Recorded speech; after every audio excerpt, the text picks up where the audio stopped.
faithfully delivering value and interpreting great global books. Hello, this is Sally's Book Talk. Today, I'll be interpreting the book, The Wrath of the Khan, a short history of the Yuan dynasty's invasion of Japan. The author is a researcher of Mongol Yuan history and a Peking University history PhD. Zhou Sichen. Oh, during the later stages of World War II in the Pacific, a special Japanese unit appeared. Made up of young folks around 20, they got minimal training before flying flimsy planes straight into U.S. warships, trying to take them down, together. That's the Kamikaze Special Attack Force. Stats show that up to Japan's surrender, the Kamikaze Force launched about 4,000 sorties. Scenes of Japanese pilots crashing into U.S. ships were seen in many battles. For the firepower-heavy U.S. military, these suicide attacks weren't really deadly. In fact, most Japanese planes got shot down by U.S. anti-air guns before even nearing the warships. But this reckless approach seriously freaked out U.S. troops. Many got jumpy just hearing kamikaze. Now, divine wind in Japan has a specific meaning. It refers to the Yuan dynasty's two invasions in 1274 and 1281, both wrecked by sudden typhoons, leading to heavy losses and failure. So, the Japanese revered these typhoons as divine winds that saved their nation. Japanese militarists named it kamikaze, hoping it'd rescue them like those old typhoons. Ha! Total wishful thinking. But folks wonder, what's the full story behind the Yuan's invasion of Japan in the 13th century? Did Japan dodge disaster thanks to a divine wind miracle? And how did this war shape the histories of China and Japan? Intriguing, anticipating the wrath of the Khan, the author uses archival materials to crack these mysteries. I'll cover it in 3 parts. Part 1. What sparked the fury? Kublai Khan's motives for invading Japan. Part 2. The old emperor's blunder. How both invasions unfolded. Part 3. Myth versus reality. Was Japan saved by the divine wind? Okay, let's dive into Part 1. What sparked the fury?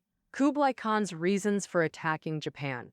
In the early 1200s, the Mongol horsemen surged from the Mongolian plateau. With fierce combat skills, they conquered Eurasia in decades, seizing about 30 million square kilometers, far bigger than any modern country.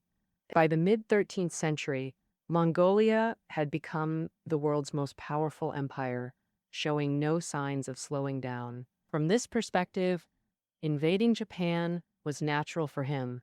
The Mongols believed in endless expansion until they conquered the whole world. However, the specific timing of invading Japan was quite deliberate. It was closely tied to Kublai Khan's own troubles. What troubles? 2 main ones: his illegitimate claim to power and his abandonment of steppe traditions. First, illegitimate rise means seizing power through improper means. In 1259 AD, the great Khan Mongke died unexpectedly while attacking the southern Song dynasty. His sudden death left no designated heir, creating a power vacuum. His younger brothers then vied for the throne, with the 4th brother Kublai and 7th brother Arik Boka as frontrunners. In spring 1260, Kublai declared himself Great Khan in Kayaping, modern Inner Mongolia.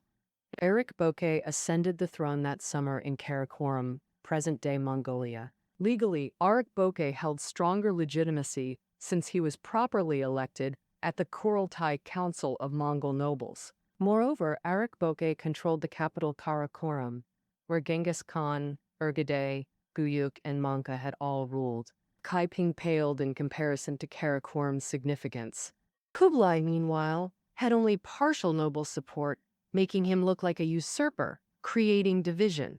So, from the outset, Kublai faced strong opposition within the empire. 3 of the 4 major khanates backed Arik Boka, only 1 supported Kublai.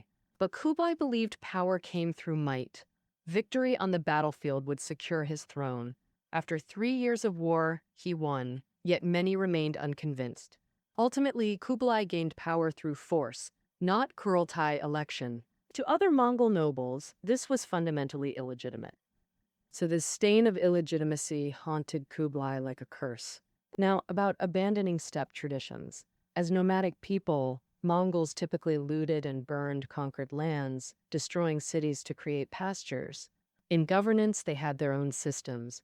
But after entering northern China, Kublai employed Han Chinese scholars, adopting imperial administration practices, establishing bureaus, and the Tuntian military farming system, faithfully delivering value and interpreting great books from around the world. Hello, this is Sally's Book Talk. Today I'll interpret the book The Wrath of the Khan, a short history of the Yuan dynasty's invasion of Japan. The author is a researcher of Mongol Yuan history and a Pekin University history PhD. Zhou Xicheng. In the later stages of World War II in the Pacific, a special Japanese unit appeared. Made up of young folks around 20, they got minimal training before flying flimsy planes into U.S. warships, trying to take them down together. Well, that's the Kamikaze Special Attack Force. Stats showed that, up to Japan's surrender, the Kamikaze force launched about 4,000 sorties. Scenes of Japanese pilots crashing into U.S. ships were seen in many battles. For the heavily armed U.S. military, these suicide attacks weren't really deadly. In fact, most Japanese planes were shot down by U.S. anti-aircraft fire before even getting close to the warships. But this reckless approach seriously stressed out U.S. troops. Many got jumpy just hearing kamikaze. The term divine wind in Japan has a specific meaning. It refers to the Yuan dynasty's two invasions of Japan in 1274 and 1281, both wrecked by sudden typhoons, leading to heavy losses and failure. So the Japanese revered these typhoons as divine winds that saved their nation. Japanese militarists named it Kamikaze, hoping it would rescue them like those old typhoons. Ha! Total wishful thinking. But folks wonder, what's the full story behind the Yuan's invasion of Japan in the 13th century? Did Japan really escape disaster thanks to a divine wind miracle? And how did this war affect the histories of China and Japan? Next, in The Wrath of the Khan, the author uses archival materials to uncover these mysteries. I'll cover it in 3 parts.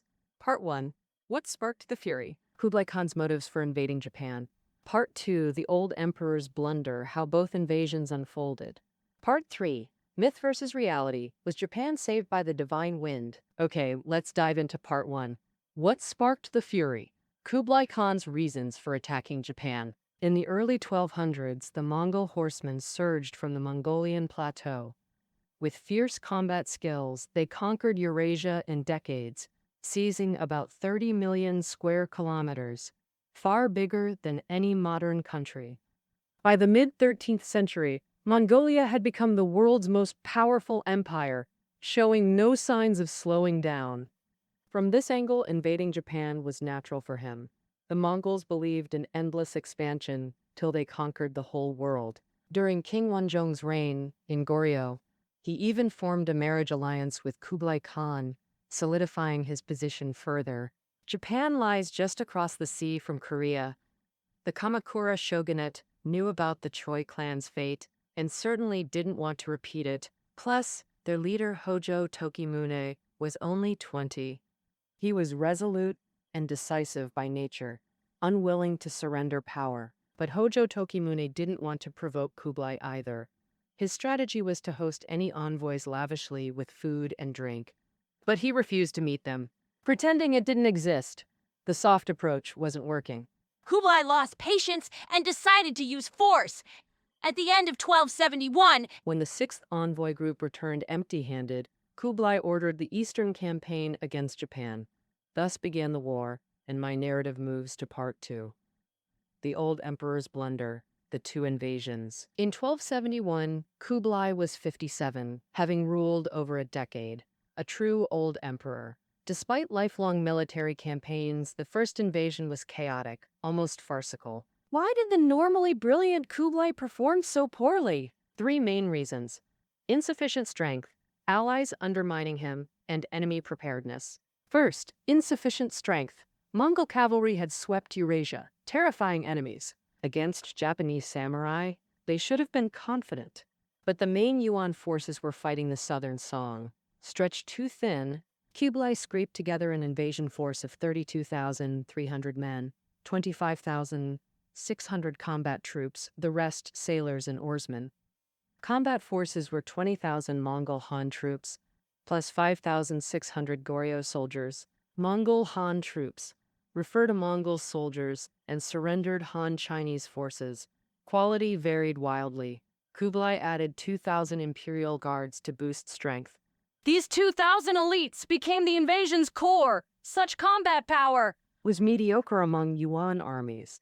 Commanders were equally problematic. Original commander was experienced Mongol general Hong Dagu, but when King Wenzhong died, causing instability, Hong stayed behind to secure Goryeo.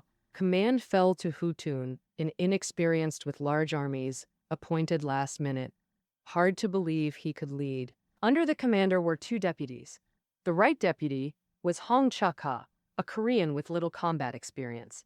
Only the left deputy, Liu Fuheng, had decades of military service and was Kublai's trusted Imperial Guard commander. The expedition's organization, coordination, and troop deployment fell on his shoulders. Of course, this was just picking the best of a bad bunch compared to Yuan legends like Bayan or Lu Haima. Oh, Liu Fuheng wasn't in their league. Why didn't Kublai assign better commanders? Again, they were tied up fighting the Southern Song. Now, about allies undermining the effort. Here, allies meant the Goryeo dynasty, using Korea as a staging ground to cross the strait and attack Japan, inevitably dragged them in. Goryeo knew Japan well. Those shogunate samurai weren't pushovers, so they opposed the campaign and got stuck with grunt work. Kublai ordered Goryeo to build all 900 ships. They recruited 30,000 laborers to cut timber in remote forests and construct vessels. Goryeo had to supply the station troops, provide soldiers during war, and handle logistics. All this crushed Goryeo under heavy burdens. They hated this war, so Goryeo did everything half-heartedly. For example, ships were supposed to meet Southern Song standards, but Goryeo cut corners, producing flimsy vessels that couldn't handle waves, with disastrous wartime results. Now the third failure reason: enemy preparation. Kublai wanted surprise, but sending envoys, building ships, and moving troops ruined secrecy. What's secrecy? In truth, the Kamakura shogunate had long prepared. They predicted Yuan landings in Kyushu. So, from 1272, they heightened defenses there. Kojo Tokimune ordered Kyushu lords to rotate guard duty, resist attacks while alerting the shogunate, who'd send reinforcements. How many troops could Japan muster? The author estimates 70,000, 80,000 with local and shogunate forces combined, more than enough against 30,000 Yuan troops. Japan also had a morale boost. The Japanese army was composed of samurai, who fought professionally. More battle achievements meant richer rewards, and even dying in battle was seen as loyal service to their lords, a great honor. So samurai not only didn't fear war, but eagerly awaited the Yuan army's landing to kill enemies and earn merits. Kublai Khan and the invasion commanders knew nothing about Japan's situation and couldn't be bothered to find out. The Yuan court was filled with overconfidence that the enemy would surrender as soon as their imperial army arrived. And also, in 1274 AD, specifically on October 3rd, of the 11th year of Ziwan in the Yuan calendar, the invasion force sailed from Happu port in southern Goryeo to attack Japan. The invasion plan was to capture two small islands between Korea and Japan, Tsushima and Iki as supply bases, then land at Hakata Bay and Kishu. Tsushima had under 1,000 defenders and was easily taken, but the Yuan forces rested for nearly 10 days before attacking Iki, then rested 5 or 6 more days before landing at Hakata Bay, giving the Kamakura shogunate plenty of time to prepare. Didn't the invasion commanders understand that speed is essential in warfare? Oh, they definitely did, but the Goryeo ships were so poorly made that even slight waves caused severe rocking. After hours of swaying, soldiers were exhausted, so they needed days of rest after each voyage to recover their strength. On October 20th, 17 days after the war began, the Yuan vanguard of about 4,000 men finally landed at Hakata Bay to face the enemy. They were met by at least 20,000 battle-ready Japanese samurai, and a dramatic scene unfolded before the fight. Following tradition, the Japanese army sent out a fully armored warrior to fire a whistling arrow at the enemy, signaling the start of combat. The Yuan forces had no clue what it meant, and just found it funny, bursting into laughter, which embarrassed the Japanese. But gotta say, this vanguard had most of the invasion's elite troops, strong fighters. At the commander's order, a barrage of arrows flew. Meanwhile, soldiers formed square formations and advanced under shield cover. The samurai charged immediately, but many were shot down by archers before reaching the front lines. Occasionally, a few broke through, but were outnumbered. Early in the battle, the Yuan forces had the upper hand, but they couldn't handle the sheer numbers of the Japanese. With so many samurai and reinforcements constantly arriving, the Yuan forces struggled to secure a decisive win. Both sides fought fiercely from morning to evening without a clear winner. And then a turning point happened. As mentioned earlier, among the invasion commanders, the one with combat experience was Deputy Commander Lu Fuheng. He was the actual battlefield commander. You could see him leading his personal guards, dashing left and right, one moment supervising the front lines, the next issuing orders based on how the battle was unfolding. Watching the army fight in an orderly way under his command, Lu Fuheng grew more and more overconfident, and that's exactly where things went south. In a chaotic fight fueled by that overconfidence, Lu Fuheng ran into the Japanese frontline commander, Shoni Tsuneski. Both recognized each other as high-ranking enemy officers from their gear. Blinded by arrogance, Lu Fuheng actually stepped up to challenge him to a one-on-one duel. Shoni Tsuneski spurred his horse to flee, then seized an opening, turned around, and shot an arrow. Shoni Tsuneski was known as a master archer. That arrow pierced Lu Heng's chest armor, sending him tumbling off his horse. If not for his guards saving him, he'd have been a goner. With the commander badly hurt and the Japanese resistance fierce as hell, the invasion force had to pull back to their ships to regroup.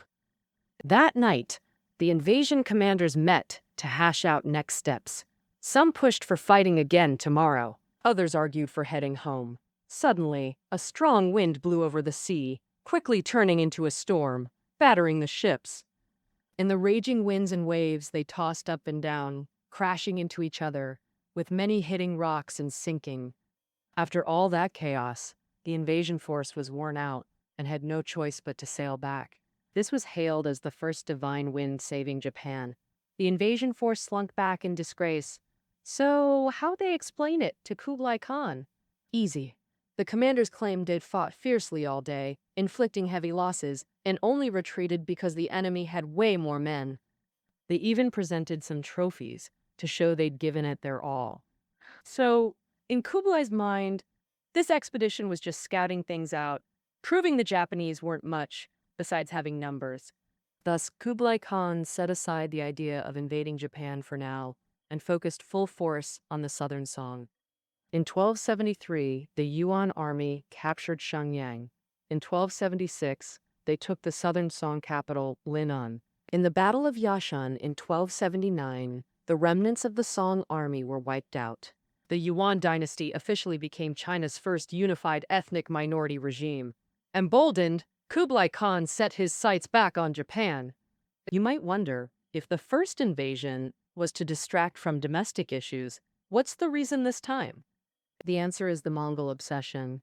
Since Genghis Khan's era, the Mongols held this belief. The whole world was granted by Tengri, the supreme god in Mongol faith, to the Mongol Khans. So for the Mongol Khans, expansion knew no bounds. Every corner of the world should bow to them. After the first invasion, Kublai sent 2 more envoys to demand Japan's surrender. Both were executed by Hojo Tokimune. Such open defiance was intolerable to Kublai. He ordered preparations for a second invasion, far larger than the first. First, they established the Zendong branch secretariat in Korea as the staging base. The Goryeo king served as its chancellor, answering directly to Kublai, mobilizing all of Korea's resources.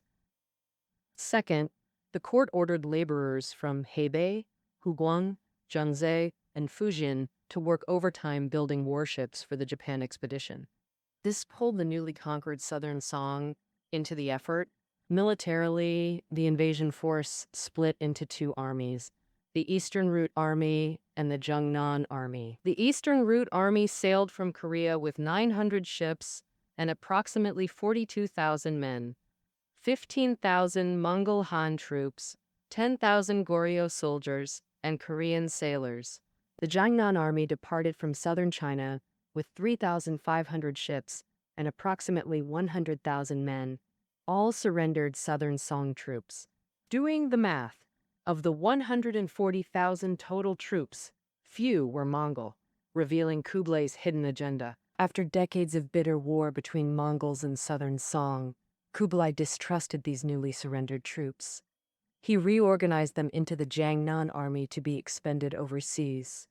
But the Jangnan army knew they were cannon fodder, so their morale plummeted. Worse, Kublai picked Fan Wenhu, a spoiled southern Song defector, to command the Jangnan army. Back when the southern Song court ordered him to reinforce Xiangyang, he refused to advance. Ultimately, Xiangyang fell. Later, defending Jiangzhou, Fan surrendered immediately when Yuan forces arrived, exposing the capital Linan. Yet Kublai put this incompetent, cowardly man in charge. Sheer senility. Knowing his limits and cannon fodder role, Fan dragged his feet after appointment, slowing everything down. In contrast, Eastern Route commanders were Korean, eager to impress Kublai and itching to depart. They grew impatient with the Jangnan army's delays. These two forces were supposed to coordinate. Yet, the commanders' opposite mindsets doomed cooperation, with catastrophic consequences. On May 3, 1281, the 18th year of Ziwan, the Eastern Route Army launched the second invasion of Japan from Happu Port in southern Korea, but got off to a rocky start. They got stuck on Jeojedo Island in Goryeo for over half a month, not capturing Tsushima and Iki Islands until late May. Any element of surprise was completely lost. Per plan, they should have waited for the Jangnan army before landing at Hakata Bay. But with the Jangnan army dragging their feet and Eastern commanders glory-hungry, they prematurely landed on Shiga Island in Hakata Bay. This choice actually made sense. After the first invasion, the Kamakura shogunate built coastal forts along Hakata Bay to harass the Yuan army right from landing. The Eastern Route Army's counter was using Shiga Island as a bridgehead to gradually eliminate Japanese coastal forces and clear landing obstacles. But they overlooked one thing: early summer's rising heat, island freshwater shortages, and the logistical nightmare of supplying tens of thousands. The Japanese army knew this full well. Instead of direct combat tactics, they held strategic points and sent about 1,000 troops daily to harass the enemy, grinding them down. From June 6 to 13th, the Japanese didn't let them advance an inch, leading to disaster in the Eastern Route Army camp. Short on food and water, with dead soldiers unburied, a plague broke out, killing over 3,000. Forced to retreat, they limped back to Iki Island, awaiting reinforcements. On June 24th, the Jangnan army finally reached Iki Island, nearly 10 days late. Still, the arrival of over 100,000 fresh troops massively boosted Yuan morale. In subsequent skirmishes, the reinforcements kept winning, inching closer to Japan. On July 27th, they captured Takashima Island. Their plan: attack Dazaifu, Kyushu's capital. From there, Capturing Dazaifu meant securing a land foothold, dramatically boosting their odds. But a super typhoon changed everything. Around midnight on August 1st, fierce northwest winds hit Takashima waters, rapidly escalating into a super typhoon. Modern meteorologists calculate this super typhoon had a massive storm radius. With 950 hectopascals central pressure, 55.6 meters per second peak winds, and 19-meter waves. To compare, the 2,404 Southeast Asian tsunami had 10-plus meter waves. Japan's 2011 Tohoku tsunami from the 311 earthquake reached 4.2 meters, and both tsunamis caused massive casualties. The typhoon encountered by the reinforcements brought waves as high as 19 meters. The losses were unimaginable. Survivors described hurricane-force winds and mountain-like waves. Ships were either swallowed by giant waves or smashed against reefs, shattered completely. Soldiers screamed and shouted, countless drowned. The next day, when the storm passed and seas calmed, Japanese forces sailed out to slaughter the remaining reinforcements. Of the 140,000 invasion troops, barely over 10,000 returned alive. The second invasion ended in catastrophic failure. Over time, the actual causes and events of both invasions faded, replaced by mythical narratives. More Japanese believed divine winds saved Japan, worshipping Kamikaze. But was that truly the case? Part 3. Myth versus reality. Did the divine winds save Japan? I'll explore this question now. 2 invasions, 2 typhoons. It seems like divine intervention, but the author argues Kamikaze's power was exaggerated. Even whether it existed is questionable. For example, the first invasion was in lunar October. Weather data shows Kyushu rarely has typhoons then. The storm likely hit near Korea during retreat. So commanders probably lied about a storm to cover their retreat. The second invasion's typhoon was real and devastating, but preventable. The Yuan fleet encountered it in lunar July and August, peak typhoon season in the Western Pacific. Japanese and coastal Chinese knew this, only Yuan commanders didn't. Some research could have minimized losses.